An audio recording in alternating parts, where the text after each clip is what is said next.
ನಮಸ್ಕಾರ ಫ್ರೆಂಡ್ಸ್. ಇತಿಹಾಸ ಅಂದರೆ ಬರೀ ಹಳೆಯ ಕಥೆಗಳಲ್ಲ, ಅದು ನಮ್ಮ ಅಸ್ತಿತ್ವದ ಬೇರು. ಇವತ್ತು ನಾವು ಮಾತಾಡ್ತಾ ಇರೋದು ಜಗತ್ತಿನ ಅತ್ಯಂತ ರಹಸ್ಯಮಯ ಮತ್ತು ಮುಂದುವರಿದ ನಾಗರಿಕತೆಯಾದ ಮೊಹಂಜೋದಾರೋ ಬಗ್ಗೆ. ನಮಗೆಲ್ಲ ತಿಳಿದಿರುವಂತೆ ಈ ನಗರ ಸುಮಾರು 4500 ವರ್ಷಗಳಷ್ಟು ಹಳೆಯದು. ಆದರೆ ಇತ್ತೀಚಿನ ಒಂದು ಸಂಶೋಧನೆ ಇಡೀ ಜಗತ್ತಿನ ಇತಿಹಾಸ ತಜ್ಞರನ್ನು ಬೆಚ್ಚಿ ಬೀಳಿಸಿದೆ. ಹೌದು ಸ್ನೇಹಿತರೆ, ನಾವು ಅಂದುಕೊಂಡಿದ್ದಕ್ಕಿಂತ ಈ ನಗರ ಇನ್ನೂ ನೂರಾರು ವರ್ಷ ಹಳೆಯದು ಎಂದು ಶಾಕಿಂಗ್ ಸತ್ಯ ಹೊರಬಂದಿದೆ. ಹಾಗಾದ್ರೆ ಈ ನಗರದ ಅಸಲಿ ವಯಸ್ಸೆಷ್ಟು? ಇಲ್ಲಿನ ಗ್ರೇಟ್ ಬಾತ್ ರಹಸ್ಯವೇನು? ಇಂದು ಈ ನಗರ ಹೇಗೆ ವಿನಾಶವಾಯಿತು ಎಂಬುದನ್ನು ಎಲ್ಲವನ್ನೂ ಇವತ್ತಿನ ಈ ವಿಡಿಯೋದಲ್ಲಿ ಡೀಟೇಲ್ ಆಗಿ ತಿಳಿಯೋಣ. ಈ ವಿಡಿಯೋನ ಕೊನೆವರೆಗೂ ನೋಡಿ. ನೀವು ಇನ್ನೂ ನಮ್ಮ ಚಾನಲ್ನ ಸಬ್ಸ್ಕ್ರೈಬ್ ಆಗಿಲ್ಲ ಅಂದರೆ ಈಗಲೇ ಸಬ್ಸ್ಕ್ರೈಬ್ ಆಗಿ. ಸುಮಾರು 100 ವರ್ಷಗಳ ಹಿಂದೆ ಅಂದರೆ 1922ರಲ್ಲಿ ಮೊದಲ ಬಾರಿಗೆ ಈ ನಗರದ ಅವಶೇಷಗಳು ಪತ್ತೆಯಾಗಿದ್ದವು. ಪಾಕಿಸ್ತಾನದ ಸಿಂಧ್ ಪ್ರಾಂತದಲ್ಲಿರುವ ಈ ನಗರವನ್ನು ಮೊದಲು ಒಂದು ಬೌದ್ಧ ಸ್ತೂಪ ಎಂದು ಭಾವಿಸಲಾಗಿತ್ತು. ಆದರೆ ಉತ್ಖನನ ಆಳಕ್ಕೆ ಹೋದಂತೆ ಅಲ್ಲಿ ಪತ್ತೆಯಾಗಿದ್ದು ಒಂದು ಬೃಹತ್ ನಗರ, ಅದೇ ಈ ಮೊಹಂಜೋದಾರೋ.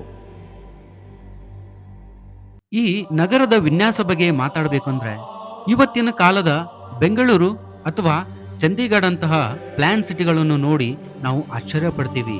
ಆದರೆ ಸಾವಿರಾರು ವರ್ಷಗಳ ಹಿಂದೆ ಮೊಹಂಜೋದಾರೋದಲ್ಲಿ ನೇರವಾದ ರಸ್ತೆಗಳು, ಸುಟ್ಟ ಇಟ್ಟಿಗೆಯ ಮನೆಗಳು ಮತ್ತು ಅದ್ಭುತವಾದ ಒಳಚರಂಡಿ ವ್ಯವಸ್ಥೆ ಇತ್ತು ಅಂದರೆ ನಾವು ನಂಬಲೇಬೇಕು.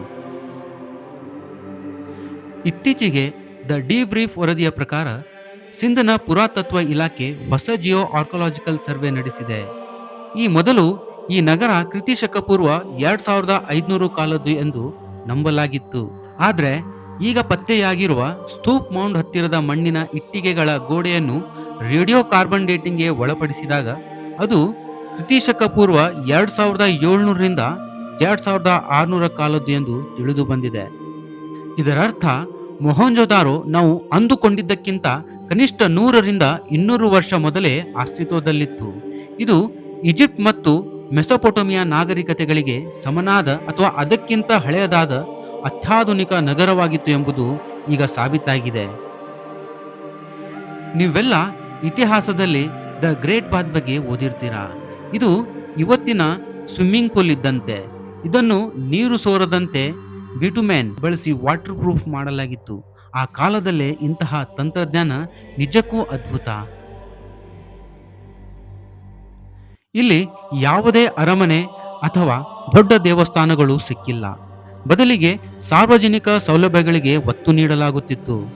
ಅಂದ್ರೆ ಇಲ್ಲಿ ಆಡಳಿತ ಎಷ್ಟು ಪ್ರಜಾಪ್ರಭುತ್ವವಾಗಿತ್ತು ಮತ್ತು ವ್ಯವಸ್ಥಿತವಾಗಿತ್ತು ಎಂಬುದು ಇದರಿಂದ ತಿಳಿದು ಬರುತ್ತೆ.